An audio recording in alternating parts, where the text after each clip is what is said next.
Relax, relax.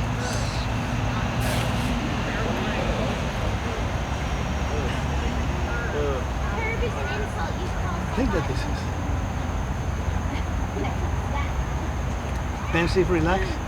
So thoughts at the end of the day? Okay. Thoughts at the end of the day? Oh, that's for me? Yes, Oh, okay. yes.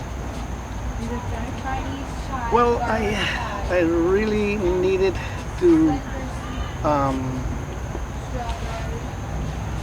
do something that would not remind me of what is going on in the whole world, and I feel better now.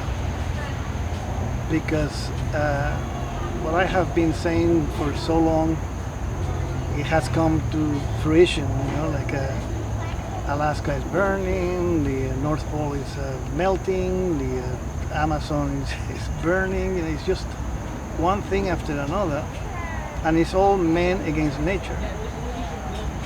We know that nature eventually will win, but we are the ones who are going to lose because of the mistakes of others, you know. So, and that's the one of my thoughts, you know, that thank goodness that there are places like this, because it's like a retreat, that you can be surrounded by natural things and there is nothing to remind you of what's going on out there. It's like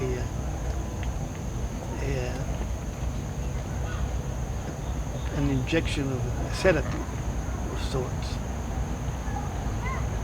and I feel good. So that is my thought for the day, I guess.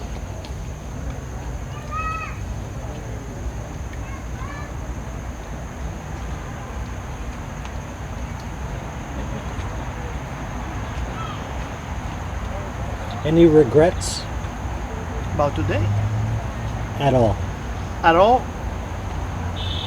No, I have learned that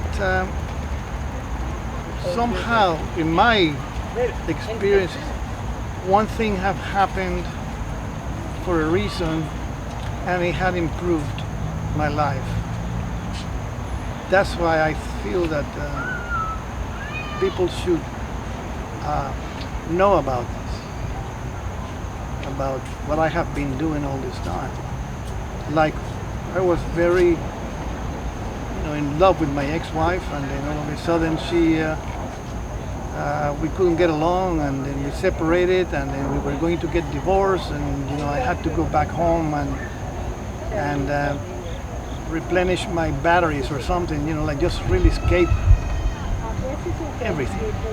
And I met Joanne. So what else better than that, you know? That one terrible thing, I thought that everything was, the world was ending, and all of a sudden this happened. You know, when I quit school, which my father, you know, he was very interested in me getting an education. He told me that I had to go get a job right away, and then his friend, who was, you know, a manager for a professional baseball team, called him up and offered him, you know, asking me if he was willing to if I was willing to sign up for the major leagues. You know, like, I was having a rough time because, you know, my father spent so much money and time and trying in tutors and things like that so that I could get an education, and I just couldn't learn anything. It was just a problem. So at the time when I decided not to study anymore, it was a big blow for him, and we were very close. So it was not like I didn't want to hurt him or anything like that. But that brightened his day, because his dream was to have a baseball player in the family, and I was his first son. So he, all his life, he lived vicariously through me, and he trained me for that day. So in one day, one moment, I gave him a blow like that, and then in the other one, all of a sudden, I gave him the satisfaction of seeing me doing this, you know, which he had prepared me for. And so I really don't have any. I mean, just that I remember, because I always try to do the best I can, like and not to really dwell into whatever has happened to me before. And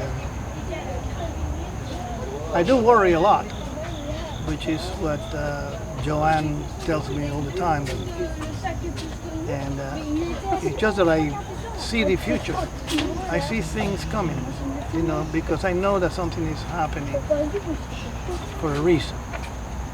And then all of a sudden I see this is like dogs do that. And during the tsunami, everybody's taking the pictures of the, and they are running for high ground. So they know somehow that something wrong is happening, and how do they know that? You have elephants, you cannot make them cross a bridge that they know is not going to support their weight. There's nothing you can do. You can beat them up, you can push them, they won't cross it. So, how do they know this? So it is, if animals can do it, why can't we do it? And I always tell people, so many people are in the stocks and bonds, in the Wall Street things. Why is it that only a few people buy this stock when nobody wants it? And then tomorrow it's worth millions of dollars, and they do it constantly. They have an eye or something that tells them this is going to take off. So my life has been like that. I just I needed a job badly in New York when I just arrived. I didn't have any money at all. Have a place to stay or anything like that, and somebody told me to go see this guy that needed somebody. So I went to this hotel that was a switchboard operator. Never seen one of those things. Remind me of one of those Lucy things where the chocolate, remember when she was well, that's what happened to me. I went there, and then this guy saw me, and they said, look, the man who's supposed to train you couldn't make it, but he'll be here in half an hour, so it's easy. You just, if you hear this thing called, you just pull this switch over here, you pull it over here where the light is, and gave me a fast instruction. And then he left, and he left me alone. So suddenly, that thing looked like a Christmas tree, I had this light over here, and I pull it over here, and I put it over there, and I put it over here, like a hello, and before I knew, the whole entire hotel,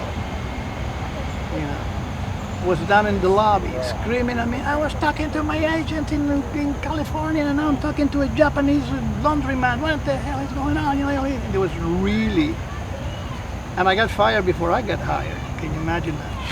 And there was a lady with a pool in the background, and she says to me, come here. And she said, you'll never get this job. So here's my card. Go to the Americana Hotel. It's over here on 57th Street. And give him my card and tell him that you need a job. So, oh, thank you. So I went there. No test, nothing. I got hired right away. A year later, or 2 years later, I was married to the daughter of the vice president of the hotel. So, what are the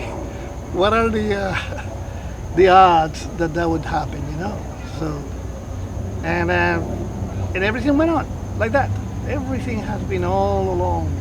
Just one thing. Carry me to the other, and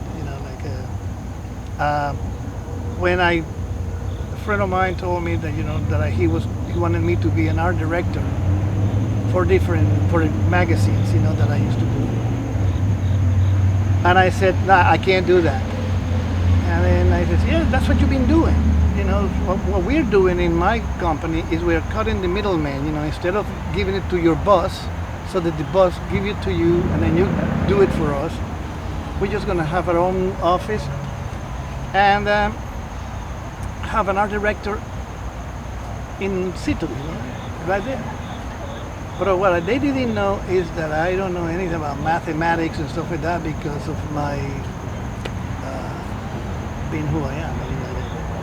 And in order for you to order typefaces, you have to know the typeface, and you have to know condense or expanded or this and that, and you have to know picas and points and ascending and descending and all these different things. I had no idea. And in those days we didn't have computers, so everything that you order, you had to go to a typographer and give him exactly what you needed, and have the name of the font and well. So he said, "Look, I'm going to give you the job. So you want it, right? But you better show up, because I am telling you that you can do it." So I showed up. Now, in my ignorance and trying to cover up my ignorance, I ordered everything in different fonts, things like that, and then when I had to make a title, I put an O inside of a C, and then I put a P over it, and then with an X-Acto knife I did it with a margin, and then I just did all kinds of things with just type, that's what graphic design is all about.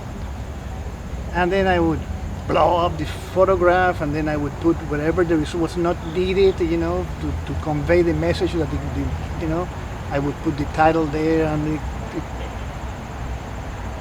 when his boss saw what I was doing, he said, "When the hell weren't you doing this for us before?" I mean, wow, where was this guy? Where did you find him? So, all of a sudden, in covering my ignorance, with my talent, I got these 3 magazines to do, and I picked up the photograph, I picked up it, and I ended up editing, because I would say to Alan, the guy who gave me the job, I said, "Alan, this thing over here is too long, this story. So right, if I cut this over here and cut this over there, and then I just put it over here so I make it fit, and then sure, just do whatever you want to do." And it was stories that really it was not Shakespeare. I could cut the whole thing and nobody would know. Nobody was reading the magazine anyway. So I have absolutely no regrets. And meeting Joanne is just like the lottery. And that was the lottery. That's it. And now you. I'm going to switch gears a little bit. Can you tell me who some of your influences are? All of them. Any other Well, people who might have influenced you as an artist? I would say all of them, because following again my father, I always go back to mention my father, because he said, when you don't like something, have a reason, investigate it, learn something, and then you have an educated opinion as to why don't you like something. So when I